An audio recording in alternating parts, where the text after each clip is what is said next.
दोस्तों, in this report and analysis की आज की डिफेंस सूट सीरीज लेकर हम एक बार फिर से हाजिर हैं। दोस्तों, पहले अपडेट पे नजर डालते हैं। एमका ने अपने maximum take off weight MTOW को बढ़ा दिया है, जो पोटेंशियल इंप्रूवमेंट्स को दिखाता है। जी हाँ दोस्तों, इंडिया के indigenous 5th generation fighter jet AMCA को अब एक अपग्रेड के लिए सेट किया गया है, जिसमें इसका maximum take off weight 27 ton तक बढ़ सकता है, जो पहले एरोनॉटिकल डेवलपमेंट एजेंसी के द्वारा कंफर्म किए गए 25 टन से ज्यादा है।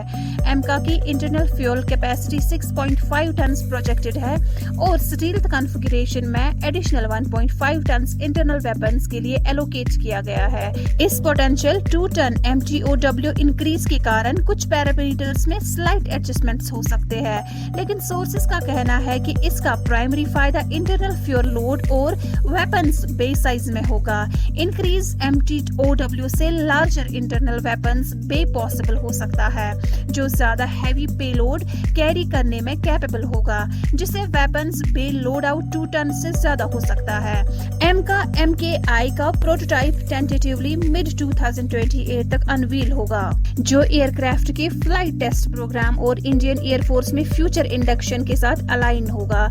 ये मॉडिफिकेशन एयरक्राफ्ट को एनहांस्ड ऑपरेशनल कैपेबिलिटीज देगा, जिससे ये ज्यादा फ्यूल और heavy internal weapons load carry कर सकेगा, जो उसकी रेंज और फायर पावर को बढ़ाने में मदद करेगा।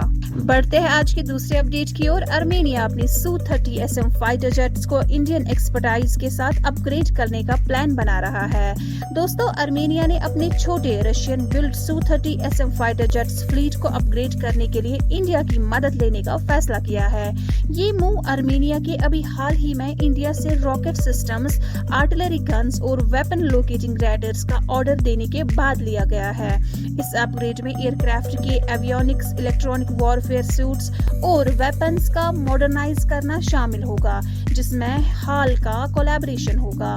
आर्मेनिया के एयरफोर्स डिपार्टमेंट के लीडर कॉलोनल हॉर्नेस वर्धानियन ने कंफर्म किया है कि देश अपने Su-30 SM फाइटर्स को हाल के साथ अपग्रेड करने में इंटरेस्टेड है और हाल के एरोस्पेस फील्ड में एक्सपर्टाइज को रिकॉग्नाइज किया है।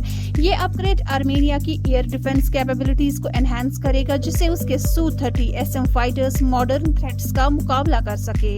इंडियन एयरफोर्स के Su-30 MKI फ्लीट पर काम, जिसमें एवियोनिक्स एनहांसमेंट्स, नए वेपन सिस्टम्स इंटीग्रेशन और इलेक्ट्रॉनिक वारफेयर कैपेबिलिटीज अपग्रेड करना शामिल है। हाल का आर्मेनिया के मॉडर्नाइजेशन प्लान्स के लिए एक बेंचमार्क बनेगा। इस पार्टनरशिप से आर्मेनिया को इंडिया के इंडिजीनियस एडवांसमेंट्स का फायदा मिलेगा और हाल की एक्सपर्टाइज का लेवरेज भी मिल सकता है। एक और अपडेट में आपको बताते हैं, टाटा एडवांस्ड सिस्टम्स लिमिटेड अपने एयरक्राफ्ट सर्विसेज को एनहांस करने का लक्ष्य रखता है। दोस्तों, टाटा एडवांस्ड सिस्टम्स लिमिटेड अपने एयरक्राफ्ट सर्विसेज को एनहांस करने के लिए एक एयरक्राफ्ट मॉडिफिकेशन, कन्वर्जन कंप्लीशन और MRO प्रोजेक्ट शुरू करने का प्लान बना रहा है। ये प्रोजेक्ट कमर्शियल और डिफेंस कस्टमर्स के लिए aircraft completions, modifications, conversations, maintenance, repair और ओवरहॉल सर्विसेज ऑफर करेगा। इसमें सब system testing, repairs, engine testing, ground power runs और एयरक्राफ्ट सिस्टम्स की इंस्टॉलेशन शामिल होगी। ये प्रोजेक्ट इंडिया के एयरक्राफ्ट मेंटेनेंस और रिपेयर सर्विसेज की बढ़ती डिमांड के साथ अलाइन होता है और TASL को इंडियन एविएशन मेंटेनेंस मार्केट में एक की प्लेयर के रूप में पोजीशन करता है। हमारे डिफेंस सूट सीरीज में आज फिलहाल इतना ही। हमारे साथ बने रहने के लिए धन्यवाद।